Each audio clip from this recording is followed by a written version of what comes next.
Welcome students to easy business.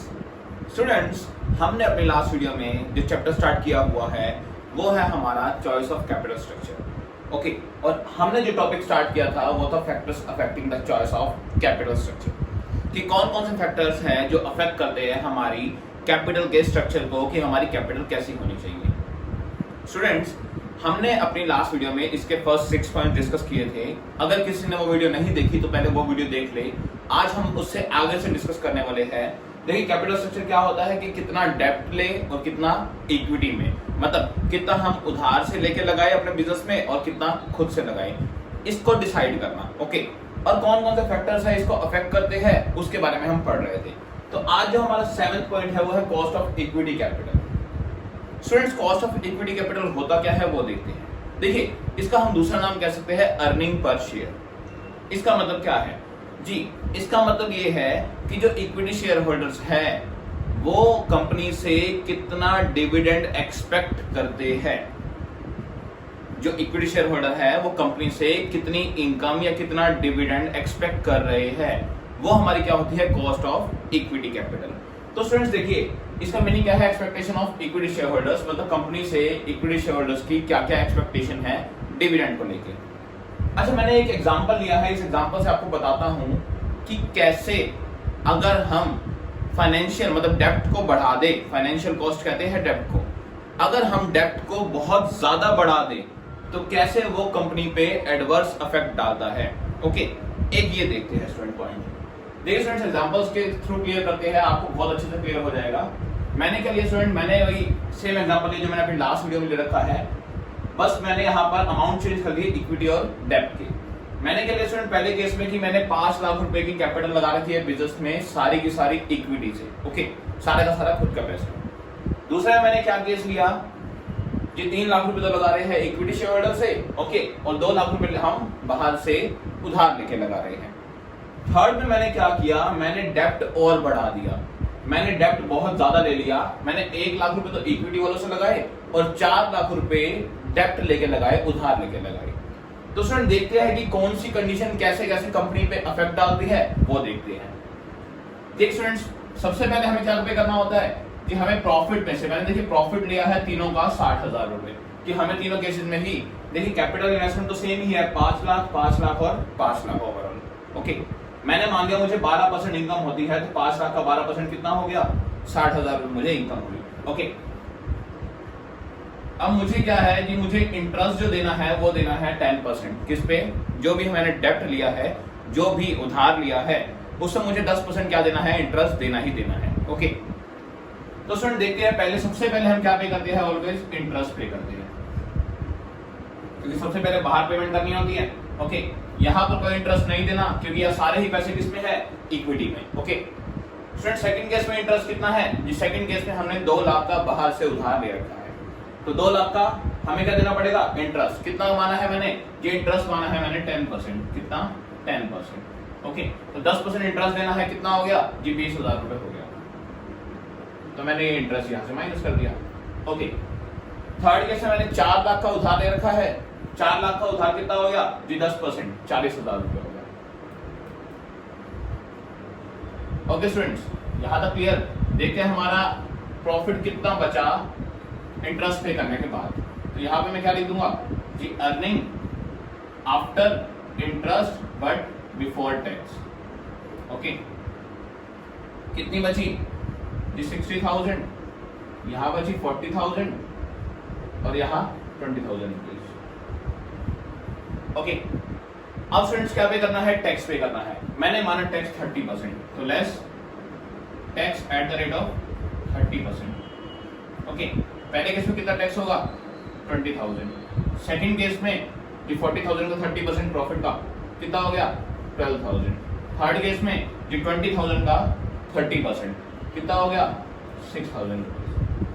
अब देखते हैं earning after interest and tax कितना बचा। Earning after interest and tax जी, फर्स्ट केस में बचा हमारा 40,000 रुपीज। ओके, सेकंड में बचा 28,000 एंड थर्ड में बचा हमारा 14,000। आज स्टूडेंट यहाँ तक आपको अच्छे से क्लियर हो गया होगा। अब हमें क्या निकालना है, हमें निकालना है अर्निंग पर शेयर। कि हर शेयर पे हम कितना अर्न कर रहे हैं, जो शेयर होल्डर्स को हमें पे करना है हर शेयर पे कितना उनको मिल रहा है। ओके, तो कैसे निकालेंगे?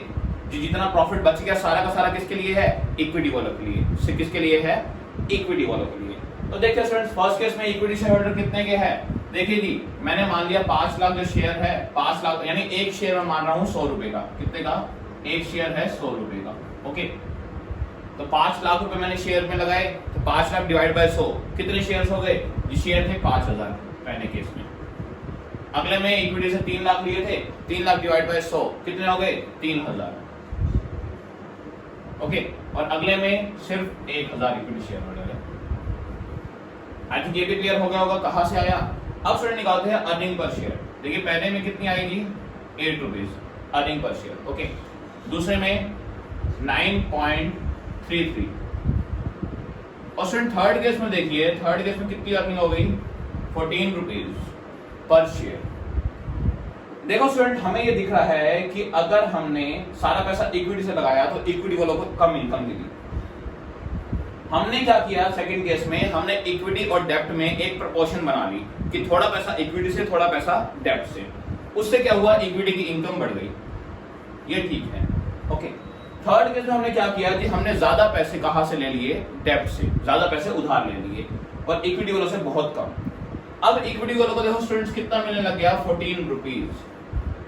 अब स्टूडेंट हमने क्या किया? जब हमने सबसे ज्यादा पैसा डेब्ट से लेने लग गए, उधार लेने लग गए, तो इक्विटी वालों की इनकम बहुत ज्यादा हो गई।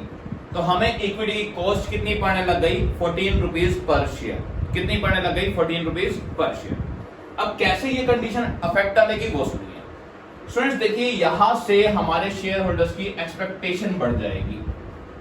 वो नेक्स्ट ईयर भी क्या एक्सपेक्ट करेंगे कि हमें 14 रुपीज अर्निंग तो होगी ही होगी।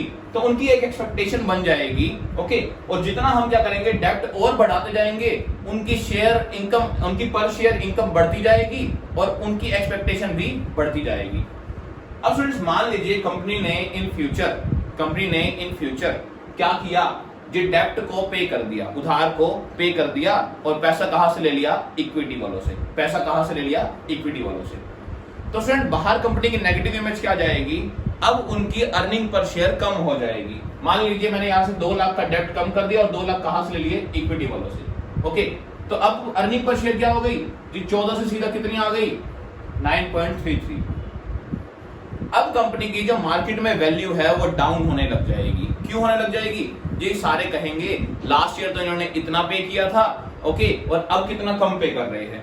ओके, तो जैसे जैसे पेमेंट कम हो जाएगी इक्विटी वालों की, तो कंपनी का नाम क्या हो जाएगा? बाहर डूबने लग जाएगा। ओके, तो student there should be a great proportion of equity and debt in raising capital। मतलब एक अच्छे से प्रोपोर्शन होना चाहिए कि थोड़ा पैसा इक्विटी से, थोड़ा पैसा डेब्ट से। ओके, तो ये सारा हमारा देखो किस पे डिपेंड किया? हमारा कॉस्ट ऑफ इक्विटी कैपिटल। जब हमारा कॉस्ट ऑफ इक्विटी कैपिटल बहुत ज्यादा बढ़ जाए तो हमें क्या करना चाहिए? हमें डेब्ट लेना चाहिए। लेकिन डेब्ट इतना भी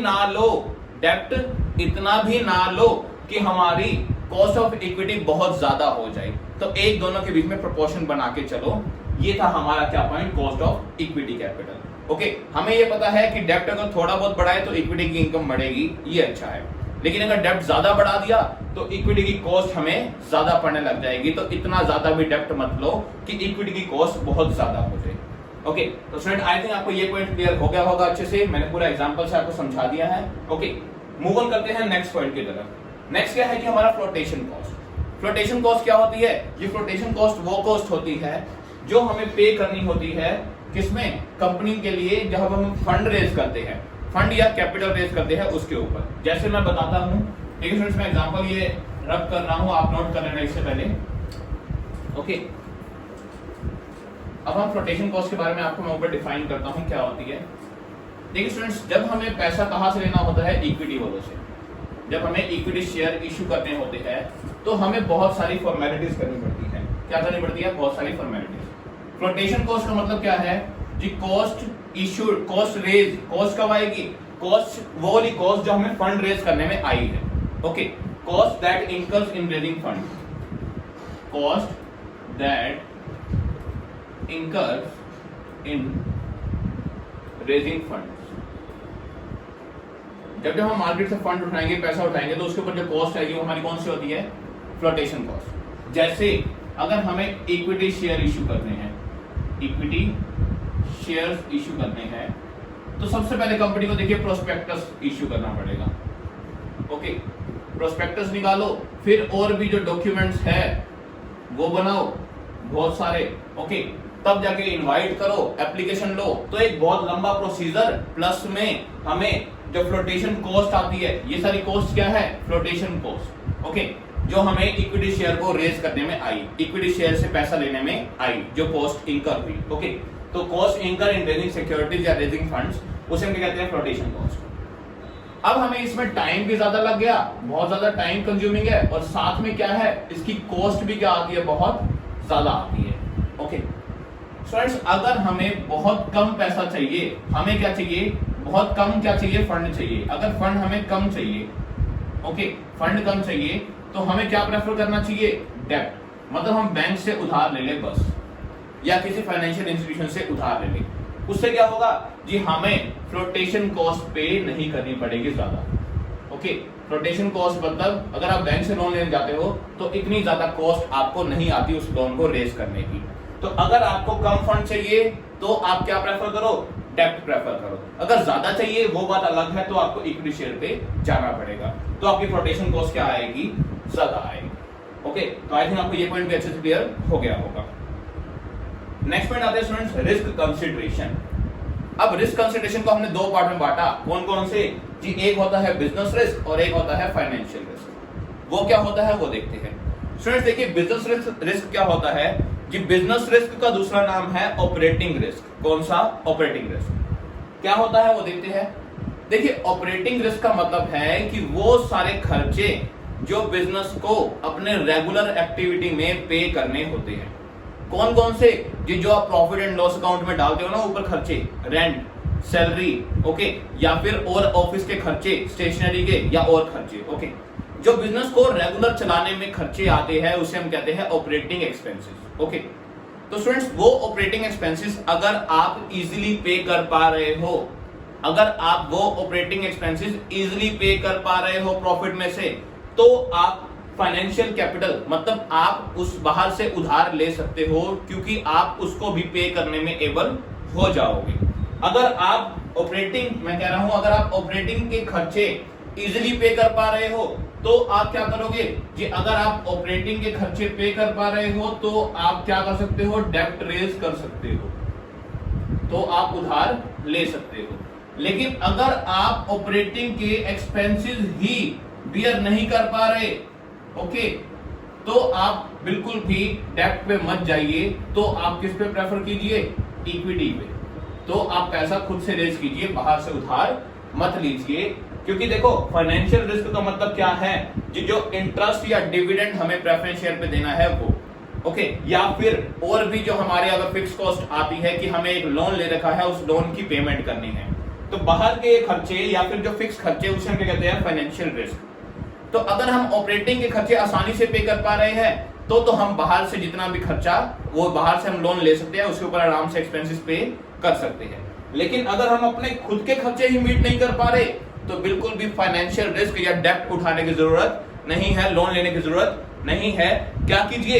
इक्विटी प्रेफर कीजिए। तो आई थिंक स्टूडेंट्स ये तीन पॉइंट भी आपको क्लियर हो गए होंगे, cost of equity, flotation cost और रिस्क कंसिडरेशन। ओके, आते हैं स्टूडेंट्स आगे के जो 4 पॉइंट रह गए हैं उन्हें खत्म करते हैं और चैप्टर को कंप्लीट करते हैं, वो देखते हैं स्टूडेंट्स। आते हैं अपने नेक्स्ट पॉइंट पे, वो क्या है जी? वो है फ्लेक्सिबिलिटी। ओके, तो स्टूडेंट्स फ्लेक्सिबिलिटी का मतलब क्या है?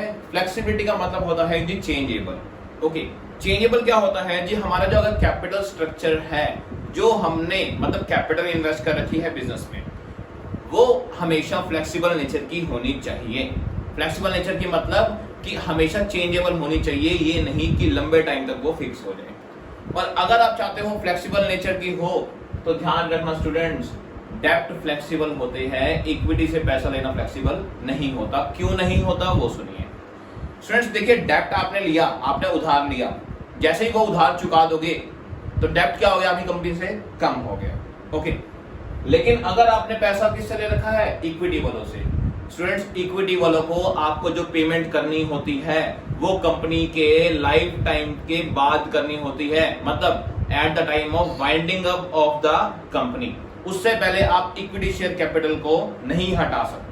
तो आपको जब भी कैपिटल स्ट्रक्चर बनाना हो, आपको एक चीज माइंड में रखनी पड़ेगी कि अगर हम डेप्ट लेंगे तो हम अपनी कैपिटल स्ट्रक्चर को चेंज कर सकते हैं, लेकिन अगर ज्यादा पैसा इक्विटी वालों से ले लिया तो वो फ्लेक्सिबल नहीं होगा। तो इतना माइंड में रखना। तो कैपिटल स्ट्रक्चर होना भी कैसा चाहिए? फ्लेक्सिबल नेचर का होना चाहिए, क्योंकि आप डेब्ट की तो पेमेंट कर सकते हो, इसको रीपे कर सकते हो बीच में, लेकिन इक्विटी वालों को रीपे नहीं कर सकते बीच में। ये कंपनी के लाइफ टाइम के बाद पेमेंट कर सकते हो इसको। ओके, तो आई थिंक ये फ्लेक्सिबिलिटी का पॉइंट भी आपको क्लियर हो गया होगा। अब स्टूडेंट आते हैं जी कंट्रोल। अगर स्टूडेंट्स आप चाहते हैं कि आपका बिजनेस पे कंट्रोल रहे, मतलब जितने पर्संस हैं उन्हीं का कंट्रोल रहे और पर्संस कंट्रोल ना करे बिजनेस को, तो देखिए आपको पता है equity share holder real owner होते हैं कंपनी के, मतलब असली मालिक। और अगर इक्विटी शेयर होल्डर बढ़ेंगे तो वो कंट्रोल भी जो बचे हुए शेयर होल्डर है पहले वाले उनके हाथ से छिन जाएगा। क्यों जी? मान लीजिए अभी एक कंपनी के पास 100 इक्विटी शेयर होल्डर है, एग्जांपल ले रहा हूं। ओके, तो उन्होंने क्या किया? उन्होंने 50 और इक्विटी शेयर होल्डर क्या कर दिए? इश्यू कर दिए। 50 और इक्विटी शेयर्स इश्यू कर दिए। तो जब तक 100 लोग उसको मैनेज कर रहे थे अच्छे से कंपनी को, और उनके पास राइट था, कंपनी का सारा कंट्रोल उनके पास था। ओके, उसके बाद क्या हुआ जी? 50 शेयर होल्डर और आ गए, तो अब जो हो गए 150 पर्सन हो गए जिनके पास कंपनी का कंट्रोल चला गया। अब फ्रेंड्स, अगर आप अपना कंट्रोल किसी को नहीं देना चाहते, देन आप किस पे जाइए? देन आप डेब्ट प्रेफर कीजिए। ओके, बाहर से उधार लीजिए, क्योंकि डेब्ट का बिजनेस पे कोई भी कंट्रोल नहीं होता। लेकिन अगर आपको कोई दिक्कत नहीं है कि आप अपना कंट्रोल लूज करें या कंट्रोल किसी के साथ शेयर करें, तो आप गाइस प्रेफरेंस शेयर या इक्विटी शेयर इश्यू कर सकते हैं। ओके, तो स्टूडेंट ये था हमारा किसका पॉइंट? कंट्रोल का। तो मैंने लिखा है if you want more control on your business just go for the डेब्ट। तो उधार लीजिए अगर आप कंट्रोल अपना ही रखना चाहते हैं बिजनेस पे तो। ओके स्टूडेंट्स, नेक्स्ट पॉइंट हमारे क्या आ रहा है? Regulatory framework. रेगुलेटरी फ्रेमवर्क क्या होता है स्टूडेंट्स? ये होते हैं ये रूल्स और रेगुलेशंस, ओके, जो हमारे सेबी ने बना रखे हैं। क्योंकि स्टूडेंट्स आपको पता होगा कि सारा का सारा जो स्टॉक या सिक्योरिटीज में कंट्रोल होता है वो किसका होता है? सेबी का। जो हमारी security exchange board of India है, ओके, तो उसका कंट्रोल चलता है हमारी सिक्योरिटीज पे सारा। स्टूडेंट्स क्या है, देखिए जैसे एक रूल बना रखा है कि बैंकिंग कंपनीज जितनी भी बैंकिंग कंपनीज है वो डेब्ट से पैसा जनरेट नहीं कर सकती। वो ओनली किससे कैपिटल जनरेट कर सकती है? ये ओनली कैपिटल सोर्सेज से, मतलब इक्विटी शेयर कैपिटल या प्रेफरेंस शेयर कैपिटल से। वो डेब्ट से पैसा नहीं ले सकती। कौन सी? Banking companies. ओके, तो ये तो हो गया उनके लिए रूल रेगुलेशन। अब वो इसको ब्रेक नहीं कर सकते।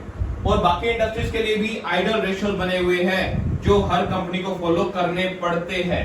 अलग अलग इंडस्ट्रीज के लिए अलग अलग आइडल रेशियो बने हुए हैं, जैसे 2:1, 4:1, 6:1। ये अलग अलग इंडस्ट्रीज के लिए अलग अलग बने हुए हैं, तो इनको भी आप ब्रेक नहीं कर सकते। 2 मतलब है डेब्ट, मतलब डबल डेब्ट, और सिकल क्या है? इक्विटी। क्योंकि डेब्ट इक्विटी रेशियो क्या होता है? डेब्ट अपॉन इक्विटी। तो उधार 2 गुना और एक उसका आधा क्या हो सकता है? इक्विटी। ओके, तो ऐसे ये रेशियो जो है कंपनी ने आइडल रेशियो गिवन है। ओके, सेबी ने आइडल रेशियो ये दे रखे हैं, तो आप इनको भी ब्रेक नहीं कर सकते। ध्यान दीजिएगा स्टूडेंट्स एक चीज का, आपके लिए जो नॉर्मल देखा जाता है 1.5 to 2, ओके, 1.5 to 2 रेशियो 1, ये आइडल रेशियो होता है किसी भी बड़े बिजनेस के लिए। मतलब डेब्ट कितना लो? 1.5 से 2 गुना के बीच। ओके, 1.5 से 2 के बीच में कई डेब्ट लो, किससे? इक्विटी के कंपैरिजन। इसका मतलब अगर आपकी इक्विटी से 10 लाख रुपए आपने ले रखे हैं, तो आप क्या करो? 15 से 20 लाख के बीच में कहां से पैसा लो? डेब्ट से। तो आपका बिजनेस ज्यादा सक्सेसफुल रहने के चांस है। तो ये बहुत ज्यादा डीप स्टडी की है, किससे? हमने बड़े बड़े बिजनेस से जिनके सक्सेस हो रहे हैं उनसे। ओके स्टूडेंट्स, नेक्स्ट आ गया हमारा स्टॉक मार्केट कंसिडरेशन। वो क्या है जी? जी हमारी मार्केट कंडीशन भी अफेक्ट डालती है हमारे चॉइस ऑफ डेब्ट और इक्विटी पे। स्टूडेंट्स देखिए, जब मार्केट हमारी बेकार चल रही है, पुअर मार्केट कंडीशन है, डल मार्केट कंडीशन है, ओके, अगर मार्केट पुअर चल रही है तो लोग आपकी कंपनी में पैसा इन्वेस्ट नहीं करेंगे। किसमें? इक्विटी में। क्यों नहीं करेंगे जी? उनको होगा कि हमारा सारा का सारा पैसा डूब जाएगा, हमें प्रॉफिट का शेयर नहीं मिलेगा। क्यों नहीं मिलेगा? देखिए मार्केट कंडीशंस पुअर है, कंपनी को प्रॉफिट नहीं होंगे या कम होंगे, और प्रॉफिट कम होंगे तो इक्विटी वालों को भी कम मिलेगा, तो इन्वेस्टर्स आप में इन्वेस्ट नहीं करेंगे, वो डरेंगे किसमें, इक्विटी में इन्वेस्ट करने के लिए।